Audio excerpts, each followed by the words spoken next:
Ladies and gentlemen, it's time. It's Thursday. It's Korner Booth pregame. You ready? No debate, cause it's over. I'm too official, got the drip, I got the sauce. Bring the proof when it's time to tell the truth. I'll be at the corner booth, find me in the corner booth, yeah. Still standing and defiant. Slay the competition, cause I'm walking like a giant. Bring the proof when it's time to tell the truth. I'll be at the corner booth, find me in the corner booth, corner booth.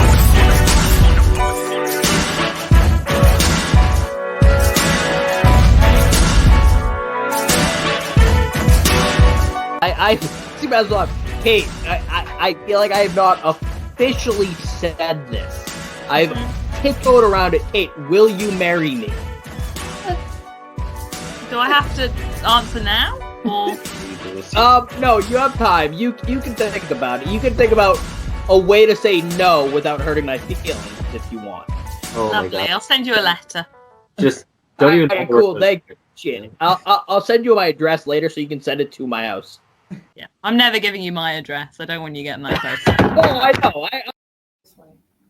Ladies and gentlemen, you think that's the pregame intro. Well, welcome to the Korner Booth podcast, our actual podcast. We are now going to be always the next day on our YouTube channel.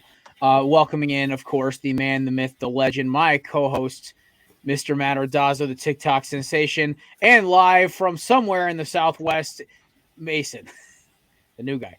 And of course, you guys know my ugly ass. My name is, of course, Jared. I'm the host of this wonderful podcast. We are live today. We have a bunch of great stuff today. We have a review of our Conference Championship Weekend 12-pack, which I got absolutely smacked on. We have a review of the NFL week with our one-sentence game, which will be timed today. This should be interesting. And we also have me and Matt doing live same-game parlays for tonight's Monday Night Football game between the Saints and Bucks. And disclosure, I have a $9 parlay riding on the Bucks winning tonight. I need to get back somehow in the win column, so go Bucks. Also, the Saints have the Eagles. The Eagles have Saints draft picks. The more games they lose, the better our pick is. Anyway, gentlemen, it was an amazing weekend. Like, holy smokes. We had so much news, so much great football. It started obviously Thursday with Thursday Night Football between the Bills beating Mason's Patriots. And then it, started rolling into Conference Championship Saturday and Sunday. Friday and Saturday just being disappointments. We'll start off, though, with the opening headline. Last night was Sunday Night Football. And I went to bed, and the score, I think the Dallas Cowboys had a 12-point lead. I woke up, and the Dallas Cowboys had put up 50 points on the Colts. And I walked in this morning, and I looked at my phone, and I said, did Jeff Saturday hit on Mike McCarthy's wife? What the shit was that? I don't know what happened. I hadn't seen a team run up the score on another team since, I think, Seahawks Cardinals when Ken Wisenhunt was still coaching. This is like I also went to bed at halftime, getting up for work early as fuck in the morning. But I went to bed, like you said. I think the Cowboys had, I don't even know, it was like a one-possession lead or something like that. It was nothing crazy. It was like 20-14 or something in that area. And I woke up and I'm seeing, on Twitter, they got Mike McCarthy giving the game day, the game, post-game speech and everything. I'm like, all right, Cowboys won. I think we all expected the Cowboys to beat the Colts. I didn't expect to refresh my phone and go on ESPN and see that they dropped 54-19 on them. Like I said, when I went to bed at halftime, it was like they had 14 points, the Colts. So I just wasn't expecting them to just light it up. Kind of upset that I got under 25 points from Dak Prescott, even though he had like 3 touchdowns. But I wasn't expecting that. I was expecting them to win. I just was not expecting them to win by almost 40, which Jason Garrett did call on one of the conferences. He said they were going to win by 40, so he's only shot by 5 points. Yeah, Matt, I didn't even watch the game. I guess I watched the first quarter just because there was nothing else on. So watched the first quarter, kind of a pretty even game. I think at that point it was maybe 7-6 or 10-7, pretty close game, one possession game, but ended up turning it off. And yeah, I think I was pretty shocked too to see this morning that they dropped a 50 ball on the Colts heads. What blows my mind is that I look at this game and I look at the Colts. And so today, ESPN came out with their who's most likely to win the NFC. And number one was the Dallas Cowboys with a 90% chance. The Eagles with a 50% chance. Don't know how that math works. And then the Vikings with 5%. And I looked at the screen. I looked at like my computer, wanted to see if my eyes still worked. Looked back at my phone. Looked back at my computer again. Looked to make sure my coworker was there and I wasn't hallucinating. And then looked again, and I was like, wait, whoa. By the way, 54-19 was the final score, 30 unanswered in the fourth quarter. Wow. Now, for the record, so fourth quarter, Michael Gallup, touchdown. Malik Hooker, fumble return for a touchdown. Tony Pollard, 30-yard run. Zeke Elliott, 4-yard run. Malik Davis, 23-yard run. I think the Colts quit last night, but the Cowboys could have easily pulled their foot off the gas. Yeah, I mean, going back to what you were just saying, I'm actually surprised that they have the Eagles at a 40% chance less than the Cowboys to win that division. Because I'm looking at the Cowboys are 9-3. Win the Super Bowl. I mean, go represent the NFC in the Super Bowl. They have the Eagles. I think it's 60% chance to win. Because if the Eagles split, I think they have 6 games left or 5 games left. If they go 2-3 or 3-2, even if they lose to the Cowboys would have to basically go undefeated to take the division from Philly. Because even if the Cowboys win, the tiebreaker still goes to Philadelphia, I think. Yeah, I'm giving Philly the only thing that's going to not change my mind, but the only thing that's going to, in my mind, enhance Dallas's Super Bowl odd favorites is if they go out and they sign Odell Beckham and if he's healthy and they can pair him up with CeeDee Lamb and go from there. Right now, the Eagles, in my opinion, are still the best team in the NFC, better than the Vikings, better than the Cowboys right now, and I think they should be the NFC favorites, I believe, to get to the Super Bowl for that conference. Mason, go. Yeah, I just feel like, I don't know. I mean, you look at the Cowboys schedule here, and you go through it. They beat the Bengals early on in the season. But other than that, I mean, I'm really not impressed with the body of work. They did blow out the Vikings. You got to say something about that. That's impressive. 40-3 on the road. Very impressive. But other than that, I feel like their best win, I guess, is, maybe the Giants, I guess. I don't know. I'm skeptical about the team. I know they've won a couple of games against some big time opponents, but I just kind of feel like, and I think we talked about this last week, but if they catch Tampa Bay in the first round, I could very easily see this team, losing in a nail biter in the first round of the playoffs. Yeah, so and they've got a similar to last year. Yeah. Right, well, exactly. They got a really easy schedule so far for the next handful of weeks. Next week they have the Texans. Then they have the Jaguars the following week. Then they've got the toughest game of their schedule on week 16 when they play the Eagles. Then they've got the Titans rounding it out with, what is the last team? Rounding out with the Commanders. So I'd say the last 3 games of the season are going to be games where we see if the Dallas Cowboys are really the 9-3 Cowboys when they got the Commanders and the Eagles. What was the other one I mentioned? I Titans. Don't remember. Titans. Those will be 3. Those will be 3 teams that'll be pretty. I don't know about the Titans no more. No, I know. Like shot fighters. Anybody who was under a rock, the Eagles basically in AJ Brown's return game basically just beat them into submission. AJ Brown literally assaulted a cornerback in the middle of the field and ran past him for a touchdown. No, but compared to the Colts that they just played, and then the Texans and the Jaguars, the Titans are going to be a much tougher team. Much tougher. The Jags aren't a bad team. The Lions kicked the crap out of them, but the Lions basically took the Bills 12 rounds. Sure. Yeah. I think the Lions, I know it's a long shot, but if a couple of teams on that back end keep losing, the Lions, if they keep winning games, could win that last wild card spot.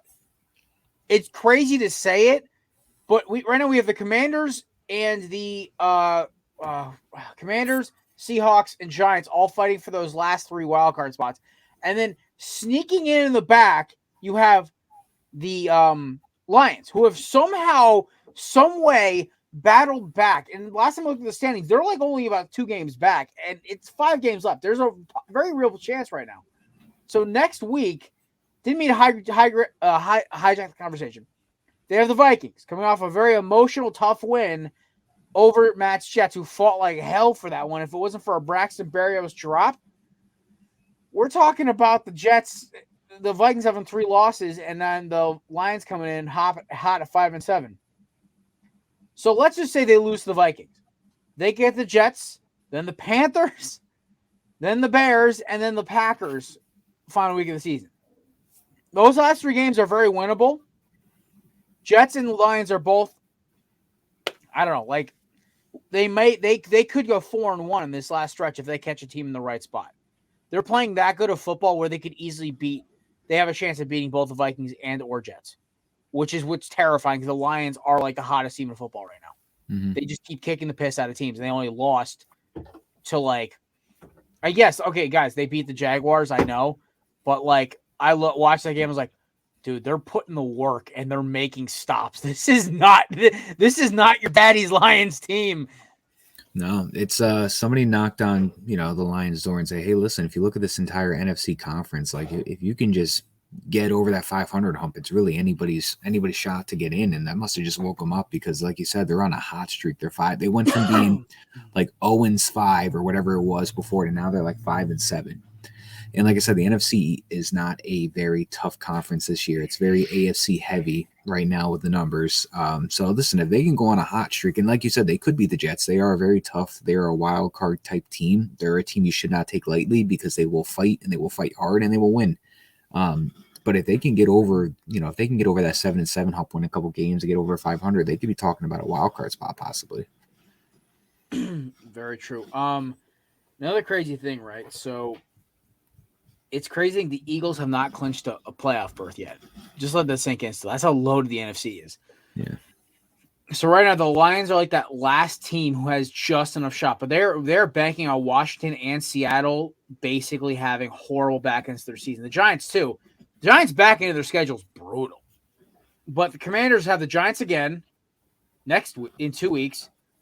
Then they have the Niners, the Browns with Watson, and then the Cowboys. Yikes.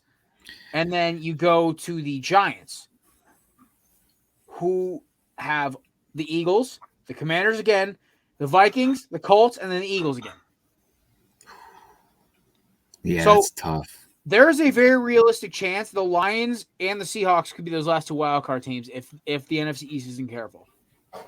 I could see them beating the Commanders, like as a possibility. Like if I were to give them some realistic victories, I'd give them Colts and Commanders, which would make them 9-6-1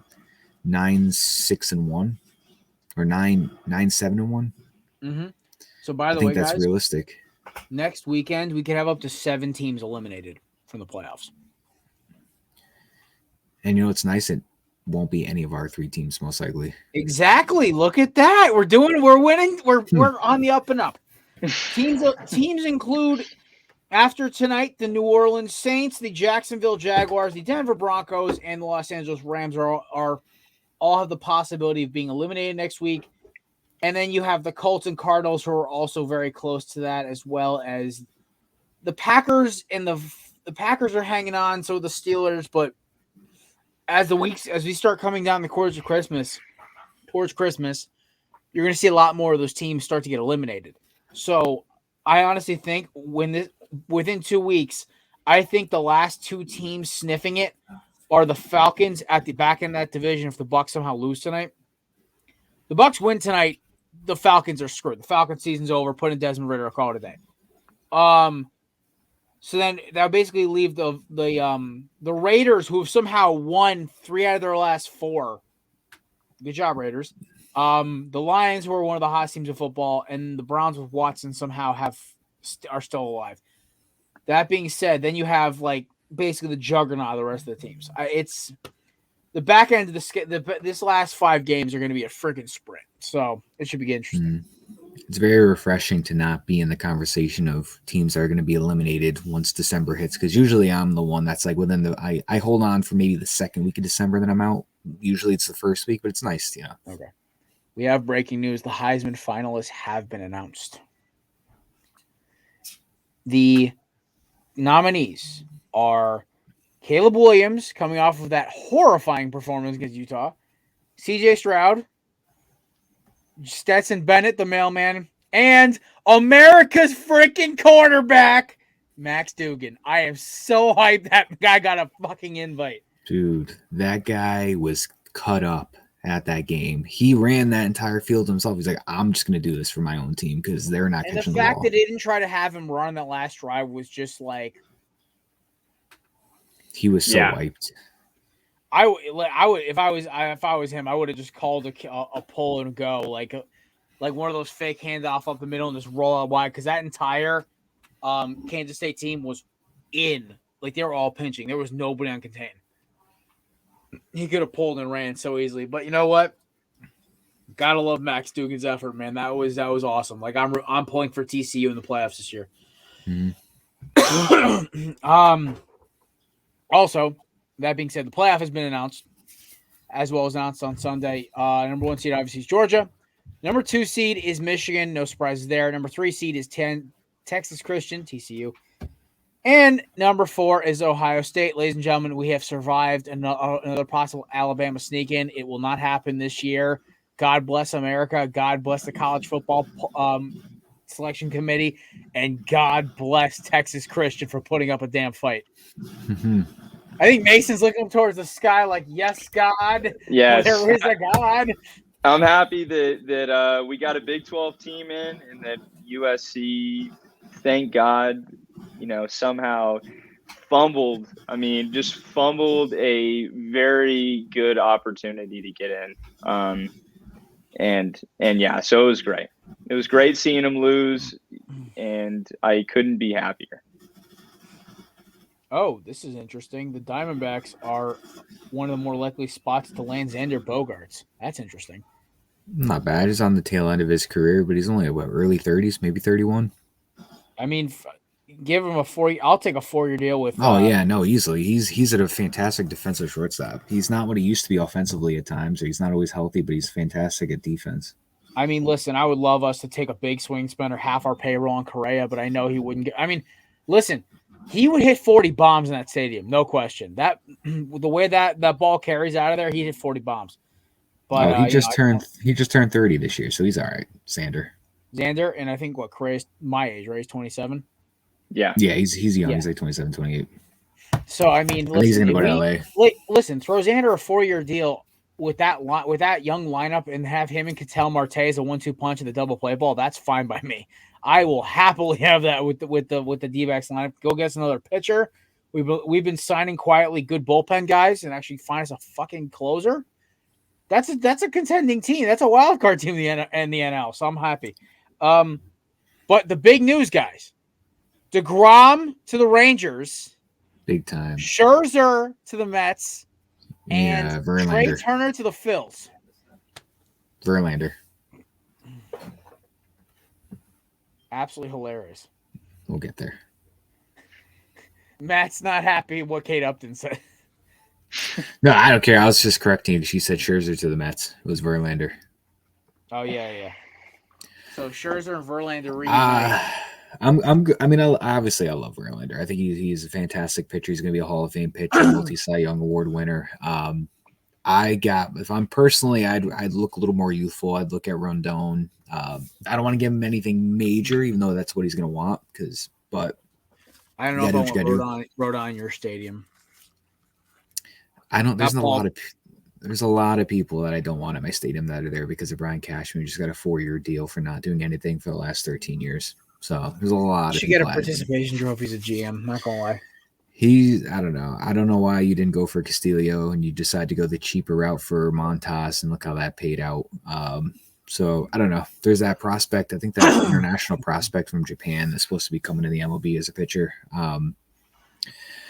No. So yeah, you got that happening. Got Trey Turner to the Phillies, like 11 years. There were 2 years of the 3rd-year option for Verlander. You got a 5-year deal with DeGrom to the Rangers. Now you have Carlos Correa linked to the Dodgers after Trey Turner walks. You got Xander linked to the Diamondbacks. And then you got Aaron Judge, who's apparently going to be in person at the winter meetings tomorrow, who's supposed to make his decision, I guess, the next couple of days. I'm freaking out about that. Hey, well, maybe you guys are just holding out for Ohtani, and that wouldn't be too bad either, right? Man, I don't even want to think about what that would cost to get that Right. guy. Of course. Because that would probably be like your top 5 prospects, like 1 through 5, plus some MLB starting Cal. Like they'll probably want a pitcher, all your prospects, and somebody in the outfield to make up for that loss. That'd be insane. Yeah, a trade for him would be, I mean, just ridiculous. But then, I mean, isn't he on his last year of his deal? They did arbitrary. I Okay. gotta look it up. They did do an arbitrary thing with him. I would go as far as to say I think this would be a trade for him. I think would break the record books, like the most wildest, biggest trade in MLB history would be for this guy.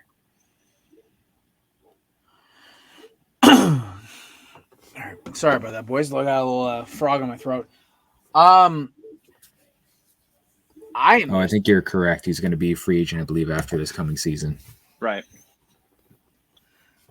All I Yeah, know not sure where he would go. I mean, I guess maybe he could stay, but it just feels like the Angels are like not heading in any sort. They have no direction, right? Like they never really have. They've somehow managed to waste Trout's, stay there, and they have nothing to show for it. So I just feel like Ohtani, he has to go somewhere else, right? I mean, there's just no way that he stays and just continues to collect, personal awards, right? Yeah, I mean, at the end of the day, it's like you were saying, the Angels franchise is a franchise. They bring in Mike Trout, they bring in Ohtani, they bring in Anthony Rendon, they bring in Noah Syndergaard, and it just seems like no matter who they bring into that franchise, they can't get over the hump. No matter what manager they hire, whether they won a World Series or not, it just never works out. So it's just a franchise, like you were saying, just they take the talent and they're like, you're going to retire here. You're not going to do anything. Just be content and get paid and just move on and sit on the couch in October. Yeah. Fair. It's gonna be interesting because we've kind of had everything start to kick off, but if memory serves me correctly, usually this week is the most wild week of the baseball hot stove because everyone's the winter meetings, I believe, end in a day or two. I believe Yeah, maybe I think Wednesday, and then you have the residual 2 days after where everyone's making the actual deals. But I'm not gonna lie. I really think tomorrow and maybe even tonight, once the show's over, we're gonna get a ridiculous song. Someone's gonna be like, "What? What's happening now?" Anybody else have a feeling a big name star like a Correa, Judge, somebody like that's gonna we're gonna have another DeGrom thing where he's gonna go to a random team? Well, I mean, Texas wasn't completely random, but they were definitely not the favorite in the clubhouse. Anybody else got that little itching vibe, like the Rockies are about to go pull Carlos Correa or something? Possibly. I just feel like Correa maybe, going from the Astros to the Twins, maybe kind of tested out that sort of theory that you're talking about where, he wanted to go to kind of a fringe team that was maybe going to contend just to see if he could push him over the hump, whatever you want to call it. And I think he's just out on that now. Now now that he's seen what it's like to watch, the playoffs from home, I think he's just completely out on that. And he'll probably end up going to, like Matt said, the Dodgers. I mean, shoot, maybe he goes to the Red Sox, right? Like maybe if they get rid of Bogarts and he leaves, they sign Correa. You never know. I don't know. Yeah. I just feel like, he was on the Astros for so many years and they were so successful. And now why would he want to sit around in Minnesota, right? There's just no way. Yeah, my biggest fear is I think the only person that you could really think of that would shock the world in a situation Jared's talking about would be Aaron Judge right now. I think that's really the unknown. It's, everybody thinks it's going to be the Yankees or the Giants, but what if the Sox swoop in? What if the Cardinals swoop in? what if some random team swoops in and just kind of just takes up the flyer on him or anything like that. So that's my biggest fear as to the biggest news that we could find that's just a blockbuster. Like, holy crap, I can't believe the Seattle Mariners just did that or whatever. Other than that, I think it's going to be pretty predictable. I think Carlos Correa will go to the Dodgers. I think Bogaerts is going to walk because I think the Red Sox really want to figure out some way to make some room to pay Rafael Devers. Yes. But I could see Bogaerts walk until the Diamondbacks or something like that. I could see Rendon or another pitcher going to the Yankees because they need that. I think it's going to be pretty predictable, like just players going to teams that need that position. But Judge, to me, would be the only one that would shock me if he went anywhere else but the Yankees or the Giants. Yeah, agree with that. I think you're spot on, Matt. So right now, boys, DraftKings is offering me a $5.50 payout on a $2 bet, and it's $9.60 if I win. Pre-Saints Bucks, do I do it? No. Yeah, I would say no. All right, I'm not that cheap. What are the? I'm assuming DraftKings has some better odds for you. Right now Bucks are minus 195 and Saints are plus 165. I think that's actually better than FanDuel by a little bit. DraftKings odds are actually better. I honestly tried using FanDuel this weekend to try to buck my bad luck streak. No, it's worse. I'm like, when did FanDuel get this shitty? Like, I thought it was a great app, and I was like, how did DraftKings become the good one? Yeah, DraftKings makes me feel like I'm shopping on some sketchy website and I should just be going on like Amazon or something. I don't know. Like DraftKings is so much easier to use. FanDuel, everything feels like so over like what the fuck. Also, DraftKings same game parlays are better. You can bet on more shit. You can get more That's creative. true. FanDuel, they kind of lock you into things. So, that being said, speaking of parlays, who's ready to talk some Monday Night Football, gents?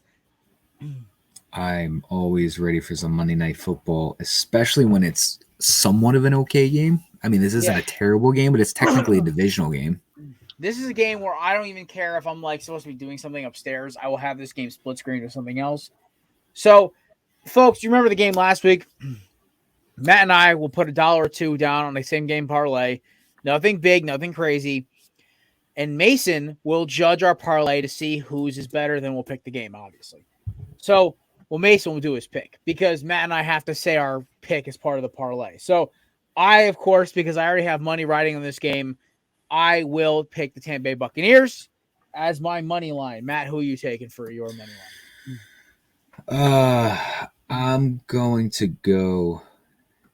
Wait, why is it not letting me do the entire same game? It's only letting me do pop. Oh, enables. That would make a lot of sense if I click enable same game parlay. I'm going to take the Saints. I'm going to go with the upset. All right. So we need Mason, your call today. 1 or 2 anytime touchdown scorers. 1 or 2 anytime. So I would say Olave is a pretty good bet for just anytime. Wouldn't say twice, but anytime. I think Olave is the best receiver for the Saints. So I think it's a pretty solid bet to take him. And then maybe how many should we do per bet? But I like that recommendation actually. Yeah. Yeah, I do like Olave as well. I think he can get at least one. I don't know. I'm having a feeling if I were to pick a Buccaneer, I'm just having a feeling Big about Bad Lenny. That's who I'm rolling with. I don't know because is he playing? I think he's playing. Yeah, see, that's the thing. I thought it was game time decision, and I haven't heard anything up until this point. So we're going to Rap Sheets Twitter. Yeah, my gut was Chris Godwin. Right. Yeah. See, my thing is that Godwin's had about 2 really good games now in a row where he's just completely feasting, and I just feel like at some point the run's got to stop. And Mike Evans is going to start getting those receptions again. But hey, I've got Godwin in fantasy, so hopefully it doesn't end tonight. I think it's going to be a throwing type game. Like if it's not by both teams, I think it's going to be by the Saints, to where I think the Buccaneers could take a lead and then they've got to just abandon the run and just start dumping the passes off. So I like that one. I'm not doing first touchdown score. I never get that. So Jared, your man Fournette will be playing tonight. All right, give me Lenny for an anytime touchdown. I need a second one.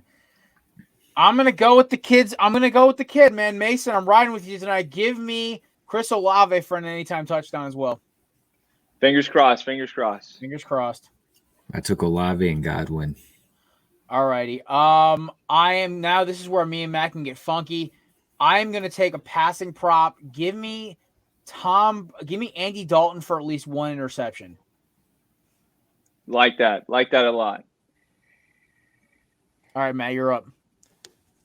I'm gonna go over to Tom Brady's passing yards. I'm thinking I feel like he's gonna have a pretty big game today. It's usually these are always pretty close games. I feel like he's gonna throw for over the 279.5. Is that too much of a stretch, or do you think that's I was gonna run with the 280 for 125, so I'm on the same boat as you. Yeah, I think it's solid. I think that's a solid choice. I just feel like nothing is going right with the Saints team right now. Offense, defense, special teams. It's all just kind of, sort of crummy. And I could see Tom kind of start to get in that, start to hit a rhythm like they kind of have started for the past two games and go for maybe 300 yards. I don't know. There you go. I actually just made sure I opted in for a boost, so I actually could get the bonus for it. Because I'm being smart here. Wow, my app just died. You're up. I also took Alvin Kamara plus 40 yards rushing. I feel like Alvin's actually gonna have a good game today. So. Yeah, I was going to say I like that one a lot too. I'm also, since Leonard Fournette's playing, I'm not going to go crazy, but I'm going to take the over on the 39.5 rushing for him as well. Because even if he has a limited share, I think 40 yards is pretty manageable for him to get on the ground as well. Yeah. Let me just, I got to basically redo my parlay quick. This is really bad. Yeah, I think I took, did I do Tom Brady with the passing yards? I think I stayed away from Tom. Oh, no, I didn't. I agreed with you. No. What did I say? It was the alternate passing yards that took over 280. Yeah. And then I took Dalton with an interception. I don't have him throwing two today. I think the offense just won't get on the field much. I have Kamara with plus 39.5 yards. And for a receiving prop, give me Godwin with over 54.5 receiving yards. I like that one. I like that. Yeah, I mean, Matt's got TD, anytime TD for him. I'll tell you what, it would help me out a lot if he just sort of, quietly becomes the WR1 for the Bucks. I would love it. And here's my ballsy pick of the night, by the way, and then my parlay finished. Give me 5 total sacks in the game. Nice. I like your receiving prop, and I raise you the over on Chris Olave, 64.5 receiving tonight.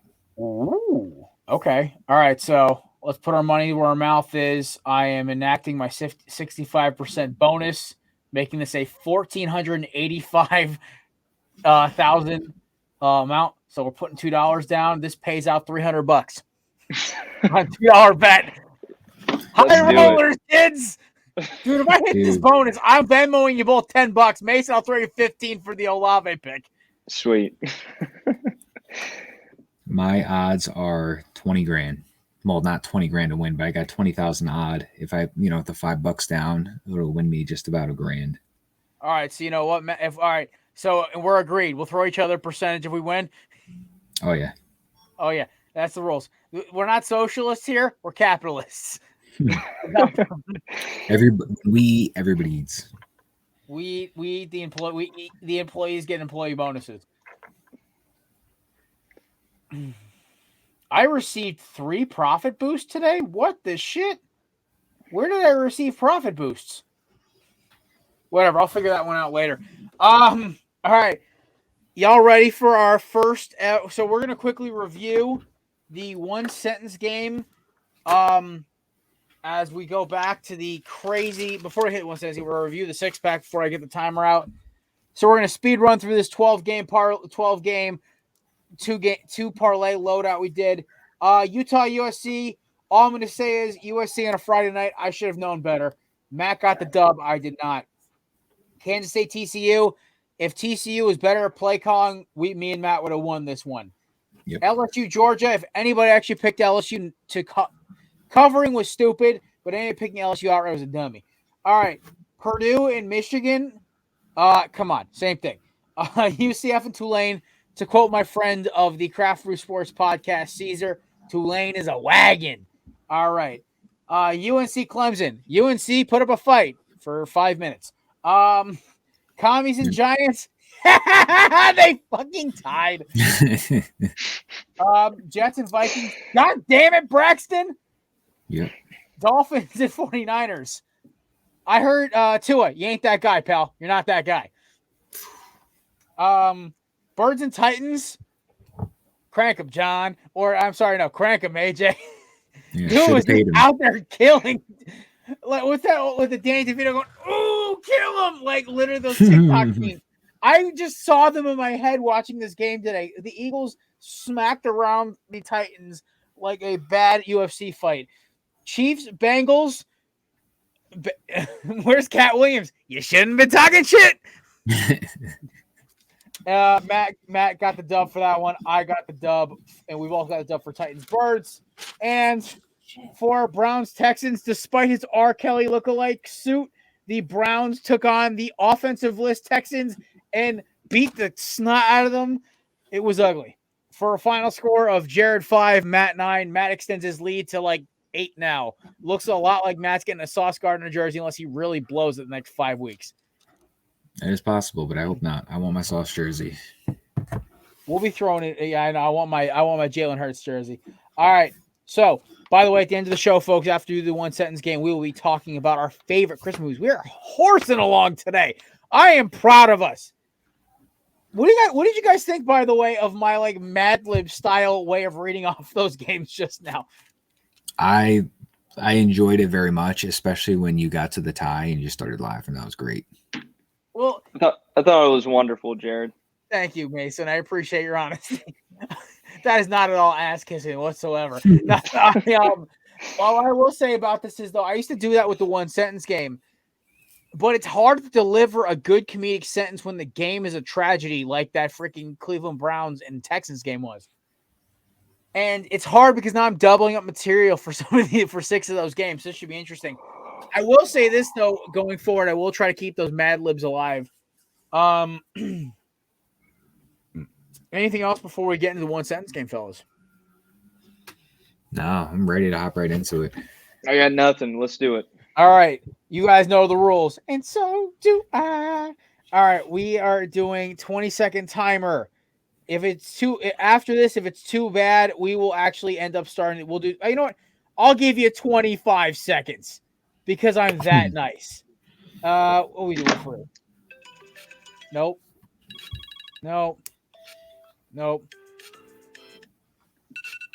That sucks. You know what? Fuck it. We'll do the beacon. There we go. Perfect. All right. I said 25 minutes because I'm dyslexic, apparently. All right. Starting off first, Thursday Night Football. Bills, Patriots. Gentlemen, start your engines. Matt, you're up first. Just not surprising at the end of the day. I mean, I did pick the Patriots to get an upset victory over the Buffalo Bills, but at the same time, I wasn't going to be surprised either way this went. Josh Allen hasn't been playing up to Josh Allen standards as of late. Oops, just shut my light off. But I mean, he had an okay game, 223 yards, 2 touchdowns. But at the end of the day, I mean, it's still a divisional matchup. It's going to go either way. I was hoping to see Mac Jones from the last week, but he did not show up. So we got the Bills with the victory. So it is what it is at the end of the day. There you go. So 31 seconds, not terrible. All right, Mason, talk about your Patriots for 25 seconds. Go. Very underwhelming offensive performance. Nothing new with that. Defense, holding the Bills to 24. I don't know what else you can ask for. That's about as good as you're going to do. If the offense can't match that, I don't know what we're doing here. So very underwhelming performance. Very frustrating as a Patriots fan. Look at that. The kid's on the money here. All righty. For myself, I'll make this even faster. The Bills finally flew over the cuckoo's nest. If your coordinators look like Steve Belichick, Matt Patricia, and Joe Judge, you may be a dumbass. At least in this case.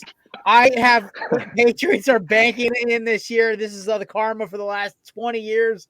The Bills took care of business. Next. All right. Moving on. We're going to do Bills and Titans and Eagles. Sorry. I'll start. A.J. Brown, Jalen Hurts put up an MVP type performance. I don't want him to win because I'd rather get a Super Bowl. But 380 through the air and I don't even think the Eagles ran more than 20 times and they still put up 35 points. By the way, Devontae Smith had 100 yards receiving and the Eagles had 7 sacks. So yeah, no, that was just a great win and they held Derrick Henry to 30 yards. All right, Matt, go. Another one as expected. Last show I called. I said I was going to take the Eagles money line. I was going to take the over of Jalen Hurts' passing and the touchdowns. I was going to take the over of AJ Brown's receiving and 2 anytime touchdowns. All of that hit, and I forgot to make the bet. I don't even want to know about how much money I missed out on. Dude, which is I missed fine. out on $100. I feel Yeah.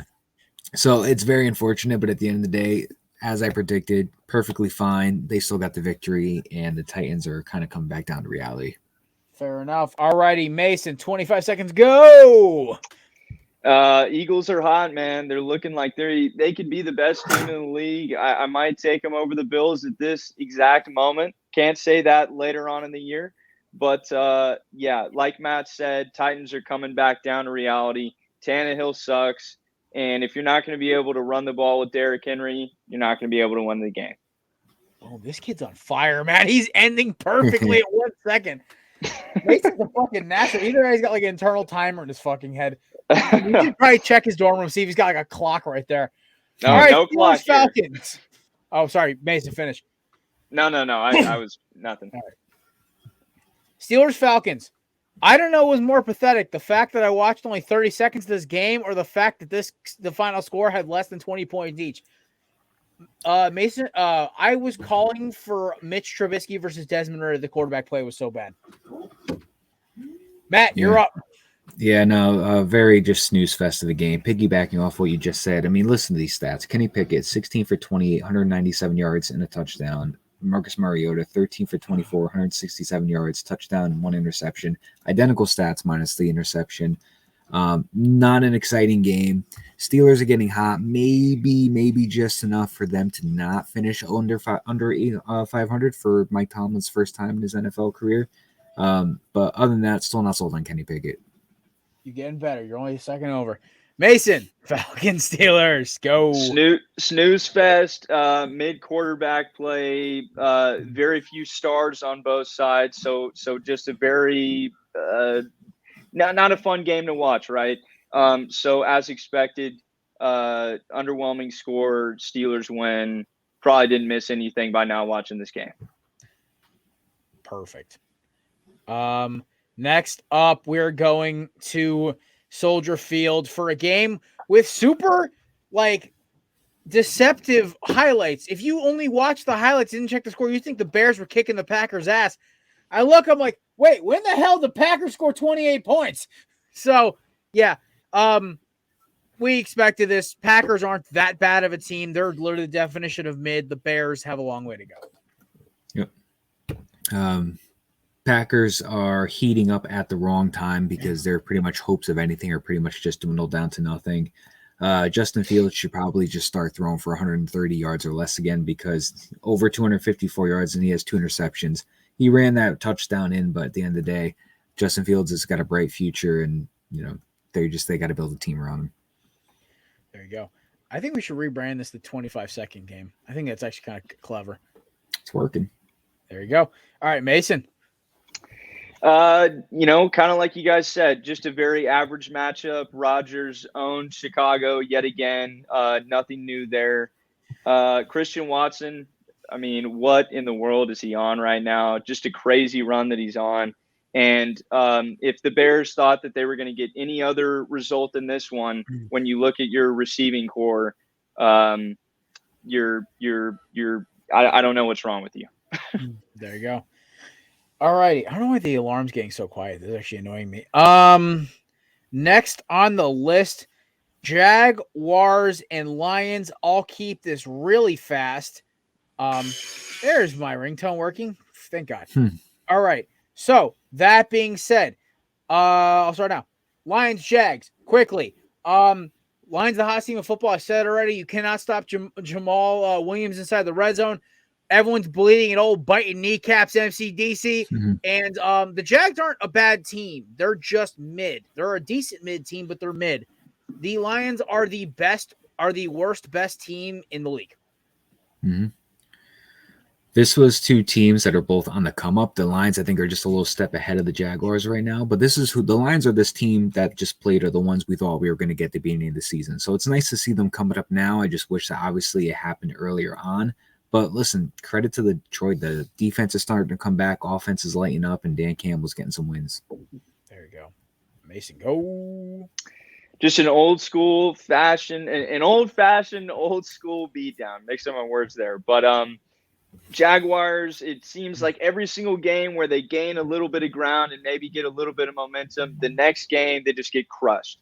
ETN with a terrible game coming off the foot injury, and Goff looking sharp, throwing for 340 yards, 2 touchdowns, 31 completions. If Goff can keep on balling, hey, maybe we've got something here in Detroit. There you go. All righty, moving on. We are looking at, sorry, Matt, Jets, Vikings. I'm going to make this quick because this game broke my heart. My NFL parlay died with this. And then, the Bengals doing what they're supposed to do. God's work. I'll make this quick. Braxton Berrios is better than that catch. The fact that Kirk Cousins started off the game over 5 is amazing. Sauce Gardner's the real deal. So is Jay Jets. Both teams are going to make the playoffs. Both teams are legitimate, but neither team will win the Super Bowl. I hope and pray that both teams make the playoffs. That would mean my team gets into the playoffs. Positives from the game, I thought Mike White looked pretty good. I know he had 2 interceptions, but he moved the ball well with the offense, and the team looks like they're playing a lot harder for him than they were for Zach Wilson. Sauce Gardner was good. Justin Jefferson was only held to 45 yards, and again, Braxton Berrios should have caught that in the end zone. So it's an unfortunate loss, but I enjoyed the fact that the team played hard, and Mike White did look pretty good for circumstances. There you go. All right. Mason. Backbreaker for Jets fans. Something I'm sure you have been, accustomed to over many years, Matt. Oh, yes. And on the Vikings, I'm not convinced. I'm really not convinced with this defense. I know they can move the ball on offense. That's not the issue. That's never been the issue. But come playoff time, you're going to have to get timely stops, and you're going to have to get several of them. So I'm just not convinced that Minnesota is going to be able to, like Jared said, make the Super Bowl. I don't see him in the Super Bowl. Vikings, not sold on him. There you go. All right. Moving on. We are looking at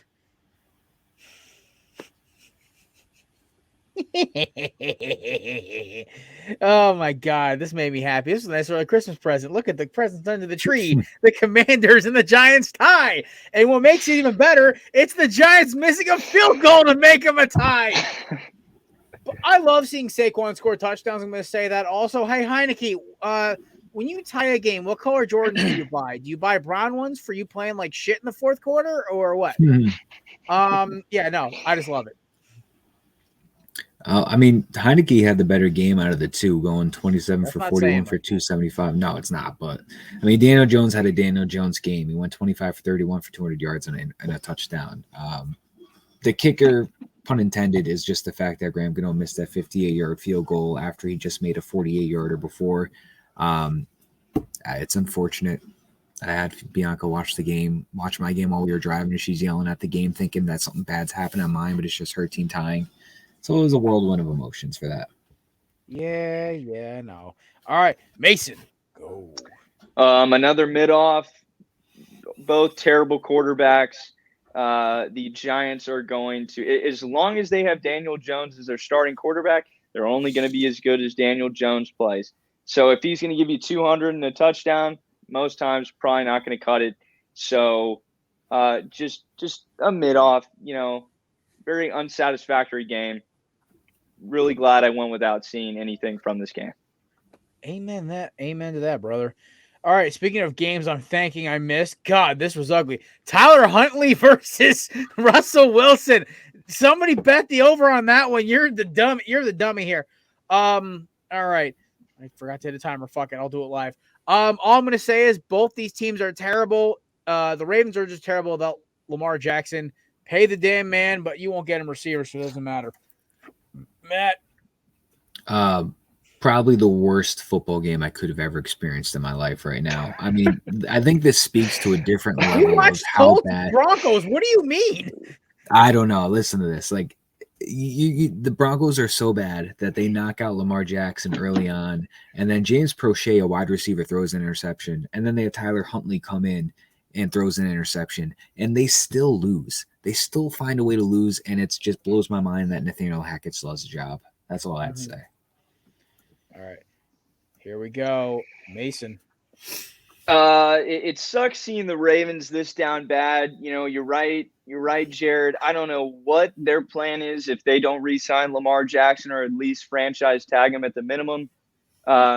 Get some receivers around the guy. I know he's not the best thrower in the world, but you know what? He can do just about what most of these average quarterbacks are capable of. So you know what? Find him some receivers and just pay him. Fair. Next up, my phone unfreezes itself. Fucking ESPN's the worst. Technical difficulties here. Why does this app have to freeze? Okay. I believe it should be Houston, Cleveland. Yeah, next. Browns, Texans. Somehow the Texans put up 14 points. I thought they weren't allowed to score offense today, man. They were playing bigger defense than Deshaun Watson's defense attorney, man. It was awful. 5-0 was 5-9 was the score at halftime, I think, or 5-10. It's like, am I watching baseball? What's the deal here? So that being said, that was atrocious. I'm so happy I don't have to watch that ever again. Yeah. Watson looked terrible, but thank God they won because I needed that in my parlay. Because for some reason, something just felt wrong about bringing the victims to the game, and I was like, this is going to somehow affect karma to where Watson actually might win this. So that being said, I hate this whole situation. I hate this game. I hate this whole thing. Matt, go. I mean, the Browns only won because of their defense. I think everybody expected Deshaun Watson to have a rusty start, and that is exactly what he did. He completed just maybe 53% of his passes, had 131 yards and interception, 21 yards on 7 carries. Who thinks it's a good idea to bring the victims to the game, being like, we have Kyle Allen. We don't have John Mechie or anything. And, we have a mid offense and our defense is terrible. Let's bring them here and watch them have a victory. No. Deshaun Watson, the Browns just walked all over him. Credit to the Browns defense because that's who won the game. There you go. Mason. Yeah, so Browns defense won the game. Very glad that I picked him up in 2 of my leagues for fantasy. Helped me win both of those matchups. Watson, when you don't play an NFL game in 700 plus days, this is probably the performance that you're going to put up. So if you were optimistic on Watson, don't overreact. Probably how he was always going to play regardless. And yeah, bringing the victims to the game, probably not the best decision. Fair enough. All righty. Moving on. We are talking Rams Seahawks. I think Pete Carroll is sitting there looking at his retirement fund saying, I quote, I love Geno Smith. This man has kept my career alive. I might make the playoffs on the simple fact that this man is out here slinging rockets. They might win that division too because, we got Jimmy G that just broke his foot. This game was actually a lot better than I thought it'd be. I thought this was going to be just a god-awful game. I mean, we learned a couple things. John Walford sucks at football, and Cam Akers sucks at running back. I mean, you had 17 carries against a Seattle defense. That's not very good, and you only mustered 60 yards. Like, yeah, you had 2 touchdowns. That's great, but you only got 60 yards in that entire defense. Rams probably could have and should have won this game, but Seattle, Geno Smith came back, saving Pete Carroll's job for another week. There you go. All righty, Mason. The more the Rams lose, the bigger my smile gets. I love seeing the LA Rams lose. Jesus, you've been after them this last 2 weeks. Yes, hate the Rams. Don't like them. And it's just fun. The Seahawks are a fun story. You know, Geno Smith balling out like he is. I mean, 367, 3 TDs. You know, he did have a pick, 28 completions on 39 attempts. This is all with Kenneth Walker leaving pretty early in the game. I don't know how you can dislike him. I guess if you like one of their in-division rivals, but the Seahawks are just a fun team to root for. There you go. All righty. Sorry, was switching something up in my top 10 list or top 5. Next up on the docket, we're talking 49ers Dolphins. I know I said Tua, you're not that guy, pal. You're not that guy. I will also say this. The 49ers defense is so damn good as long as they don't play. Like, I also think, can I just say, I'm going to say this quick because I have about 10 seconds. The Dolphins haven't played a lockdown defense since Buffalo. So that's all I'm going to say about this. Yeah, the San Francisco's defense is the real deal, and I think they have the capability to win games even without Jimmy Garoppolo at the helm. But it's interesting to see Miami play the Niners, which, like you said, this is their first top elite defense that they played since the Bills. So it's interesting to see how Tua reacted to that. They finally got brought down to earth with Tua's first loss of the year. And my last remark for this game is: don't be surprised if the Niners take a waiver claim on Baker Mayfield. I'm thinking Baker go to the Bay. Shanahan kind of was like, "Yeah, I like Baker, but we're good with Brock Purdy." I was like, "That's some bullshit right there. We all know that's some smoke." I don't know. That's I would have smoked this fire, man. I don't know. I think Kyle Shanahan's that delusional. At the end of the day, man, you want to bring Brock Purdy to Philadelphia in January? Be my guest. Yeah, that's what I'm saying. I mean, I don't think Baker Mayfield's is amazing, obviously, but I would take him over Brock Purdy right now. Yeah, I would take Baker. I want to see what Baker can do in that offense. I think Baker honestly could be tear it up. Or he could also be dog shit. We don't know. You never know. Yeah, it's Baker. You're playing Russian roulette with him. Mason. Everyone who was high on Tua, balling out against these mid-level, mid-grade defenses, this is all you needed to see.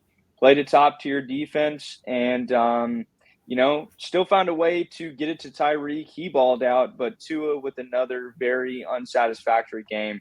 There's no way when this team gets into the playoffs, there's not a Super Bowl run in this team. I'm calling it right now. I think I will say we're not going to completely shit on the Dolphins. I think they're a solid wildcard team. I think they're the second best team. I'll say they're the fifth best team. They're perfectly rated. They're the fifth best team in the AFC, behind the Bills, Chiefs, Bengals, and I actually in a fourth. So yeah, and then I'd say Jets. And then I'd take the Ravens. I'd still take the Ravens over Miami, but that's my personal. I don't know.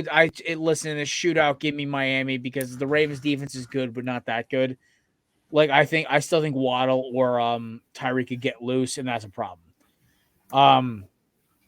See, the 49ers play good ball control. That's why if you put the way to beat the Dolphins is you play ball control. You keep the ball out of Tyreek and Jalen Waddle's hands as long as possible, and you get after Tua and make him throw short. So you beat him. All right. Chiefs and Bungles. Once again, to quote the great Cat Williams, said him in talking shit. Justin Reed looked like a fool. Joe Cool looking great. T. Higgins and Jamar Chase were taking numbers in that game, man. That receiving core for the Bengals is unreal. And also Shamaji Perine just runs fucking angry. Who pissed this man off? Matt. Listen, every great has their kryptonite. I know Tom Brady, Eli Manning had his number, especially in the playoffs and everything. But you look at Patrick Mahomes, and his kryptonite right now is Joe Burrow, because Joe Burrow is 3-0 in his career against Patrick Mahomes right now. And yeah, credit to Justin Reed for talking all that smack. I know none of the receivers on the Bengals had over 100 yards, but each one had anywhere from, 4 to 7 receptions for anywhere from 50 to 97 yards. T. Higgins had the touchdown, obviously, but just shout out to the Bengals for taking care of business, especially when the Chiefs were getting a little too cocky. There you go. All righty then. So, Mason. Yeah, it just feels like maybe the Chiefs are, still one of the elite teams in the NFL, but it just seems like maybe they came down a little when they lost Tyreek. Seems like Buffalo kind of closed the gap. It seems like Cincinnati's right there. And I think either of those two teams could beat the Kansas City Chiefs come January. All right, there you go, dude. I got Mason. I got you credit, man. You were on fire. I think you've missed the 25-second mark once. This kid's a sharpshooter. Love man. that. Love that. He might be the Oracle. We might have to like keep him around like our good luck charm. Shit. Who's saying shit? Is that Mason's roommate in the Oh, background? yeah, you can hear that. That was Bianca. She's playing Fortnite and she's getting killed. Tell her to switch to Warzone. It's more fun. Yeah, I got to get the free versions. I think this new Dude, thing no, came you gotta out. buy the damn game, bro. I'm telling you, it is worth it. Call of Duty Modern Warfare 2 is that shit. Chargers Raiders. Shout out to our girl Savannah. She was actually in attendance at the game. Raiders are not bad anymore. That when they learn how to run the football, I guess Josh Jacobs is that dude, and they get Darren Waller back next week possibly. Like the Raiders sneak in as a back end of the playoffs. I don't know, man. This is weird. And also, god damn, man, you guys are effing up Justin Herbert. The Lions and the Raiders are two fun teams I was looking forward to this season that got hot when I think it's just too late in the year to get hot for them. Also, I think Josh Jacobs is going to get paid for this year, and I think he's going to have like an Ezekiel Elliott thing where he kind of fades out after he gets paid. I just got that gut feeling with him. I hope I'm wrong. But I'm also counting the clock down to when Brandon Staley gets fired. The last thing I'll say is the Chargers are just another receiver away from having a good offense. I mean, Keenan Allen and Mike Williams, you can't rely on their health. They need some other guy in there. All right, Mason. Yeah, I don't know how the Chargers continue to waste Herbert. I mean, he's such a freak athlete. He's awesome. Doesn't really pass for a lot of touchdowns just because they've got Eckler. But I just don't know how Staley still has a job. I think if they miss the playoffs, he has to be out of a job. There's just no way around it. And on the Raiders side, looks like they're picking it up. Carr is finally learning how to pass the ball to Devontae Adams. So maybe they make a little run at the playoffs here at the end of the season. I will say Devontae Adams is like still a top 5 receiver. Like, honestly, if we made our top 10 list of receivers today, like the list really hasn't changed much. I think everyone finally has gotten over like, oh, AJ Brown's not that good. No, he's that good. Yeah. I'd say it's Jay Jets at 1. I'd say Jamar 2, Devontae 3. I can't rank Kupp this year, but Kupp would be 4. 5, I'd say either Devontae or AJ Brown or Tyreek. Throw in a couple other names there. Who else am I missing here? Did you say Waddle? People are really high on Waddle. I mean, maybe, but like Waddle's got to prove to me he can just take over a game. Like DK, CD, I'll make 10. So CD was just beating up on a bad Colts secondary. Good. Devontae. I already said Devontae. Debo, yeah. Jamar. I said Jamar. He's not having it too. Stephon. So Stephon. Diggs. Stephon Diggs. I feel like I'm missing so many guys, but it's okay. This isn't the point. So maybe we'll do top 10 receivers next week. Also, by the way, I think I figured it out. Like I once said, Jason Garrett is the Jeb Bush of head coaches. I've now discovered that the Los Angeles Chargers are the Anaheim Angels of football. That's a perfect comparison right there. Boom! Put it on the board. I have won. All that talent just to go 500. Yep. Doesn't matter who they put on the goddamn roster. They're never going to do anything with And it. to piggyback off of that top 10 receivers thing, everybody in the beginning of the show, when I first signed on before the season started, thought I was crazy for ranking A.J. Brown ahead of Debo and DK Metcalf. But who would you take right now all out of the 3? even before he got traded to the Eagles. I was But a big who do AJ you Brown guy.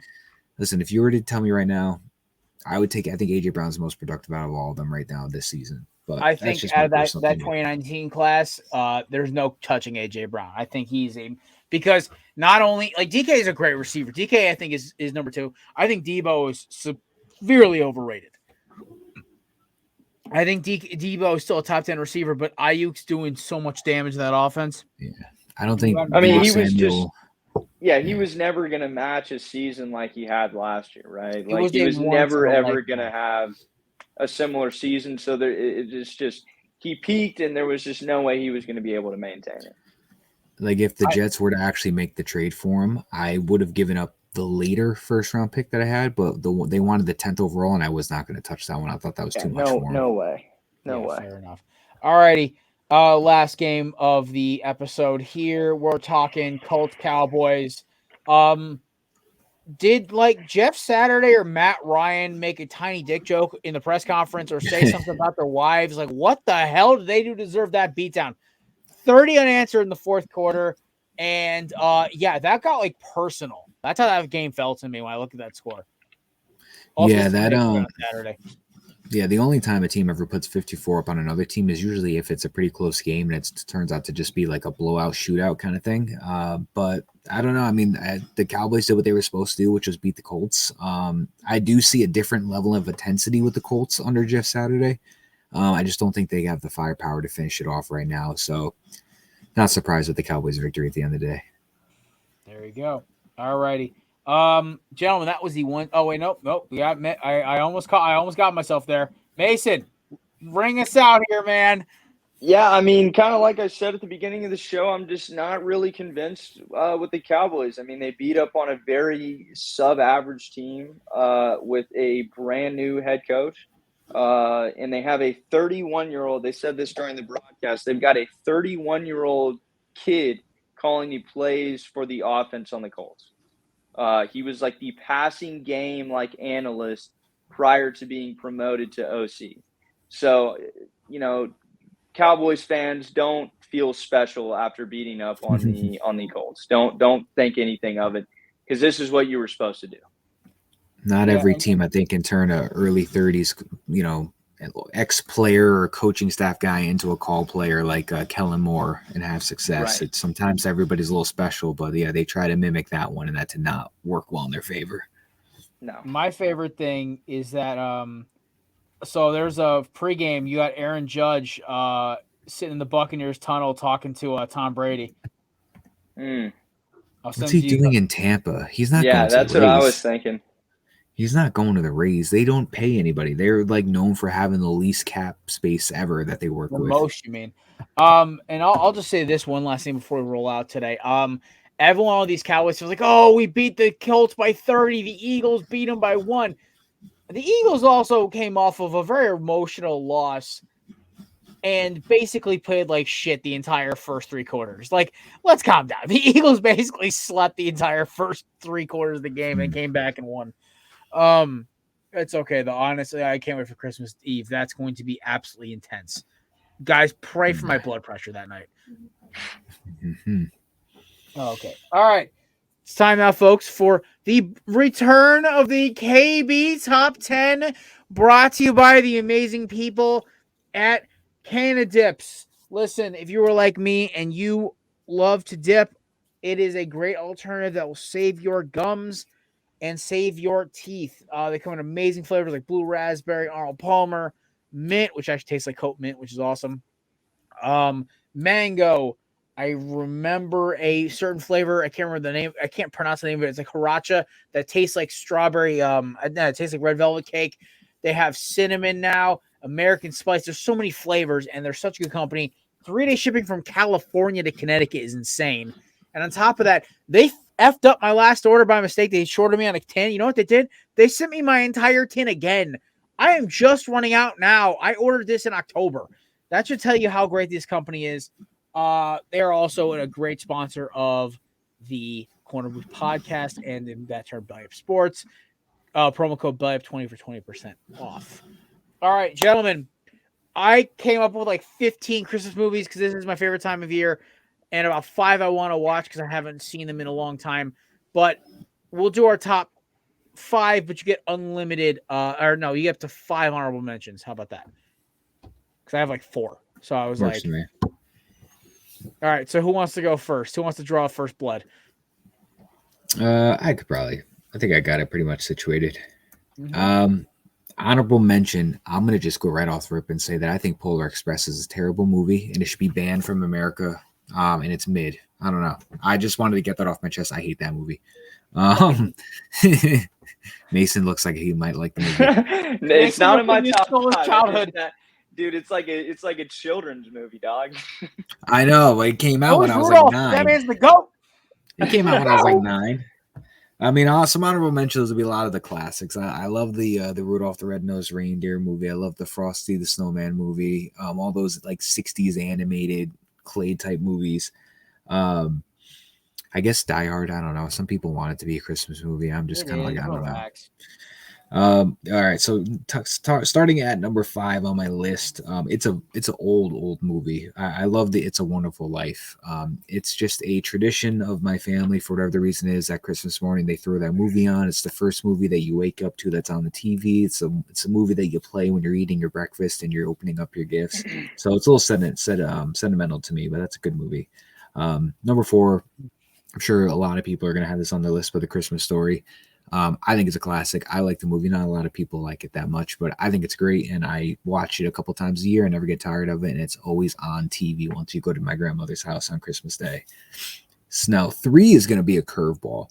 So I love the Ebenezer Scrooge movie, but the Disney version where Donald Duck was Ebenezer Scrooge and his partner was Mickey Mouse. I don't know. I fucking love that movie. I could watch that thing every other day if I needed to. It's just a great little kids Disney version to me. Number 2 is Elf.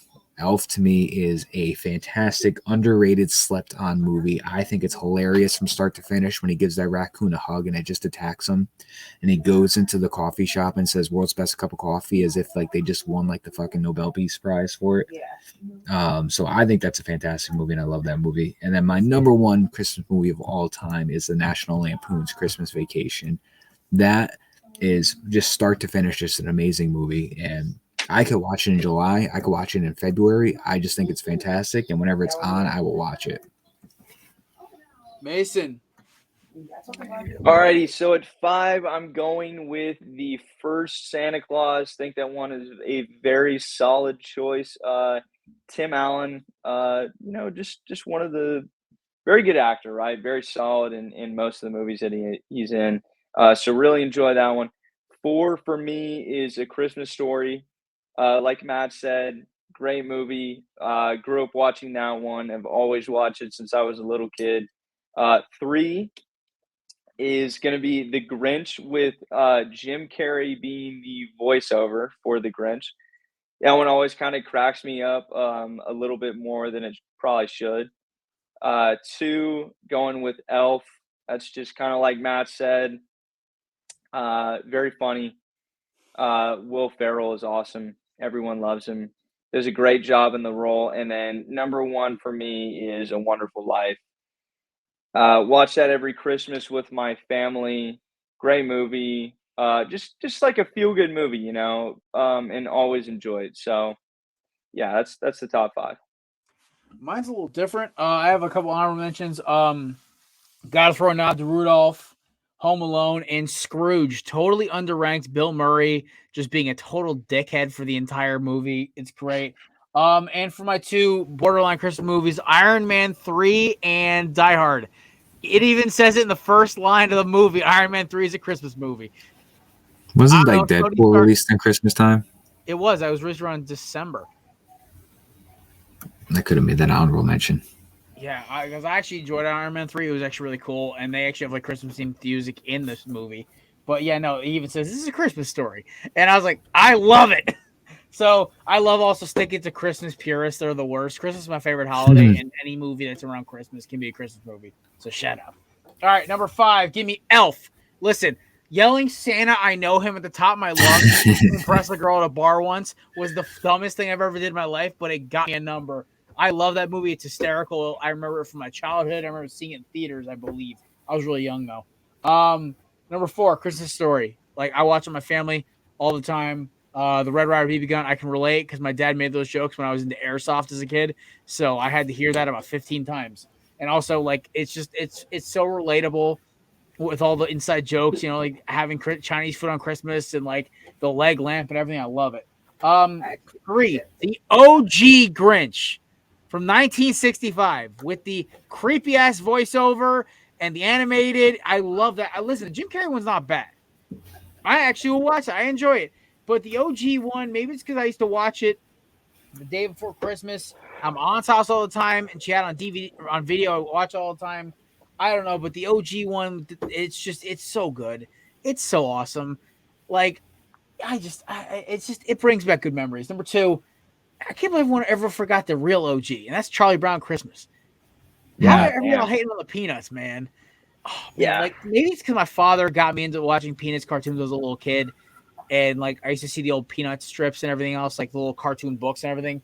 But like for me, like the Charlie Brown Christmas is like the kickoff to Christmas season. Like that's the first one I watch. There's no negotiations.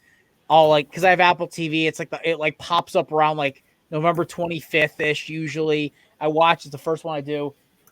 And then number 1 is the GOAT.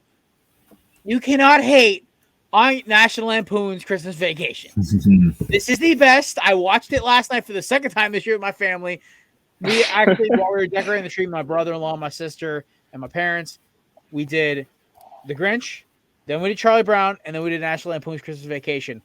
I went through about 5 beers and 1 whiskey during that marathon while decorating the tree, and woke up a happy man the next morning. Christmas Vacation is my favorite, though. The inside jokes, the Uncle Eddie references, everything from the cursing scene at the end to the lights, all of it. And I completely forgot Johnny Galecki from The Big Bang Theory plays Russ. I completely spaced on that. That trivia. My dad's like, wait, that is him. I'm like, yeah, Dad. I can tell by the face. But that is my favorite movie. My dad's favorite scene is the sled scene. My favorite is still when them just fucking with the neighbors, like with the tree going through the window and then blinding them with the lights. Everything is great. And Uncle Lewis with the cigar lighting the whole tree on fire. Goes, "What's up your shorts?" Or whatever the hell he says to him when his whole back's on fire. But that movie is just so great.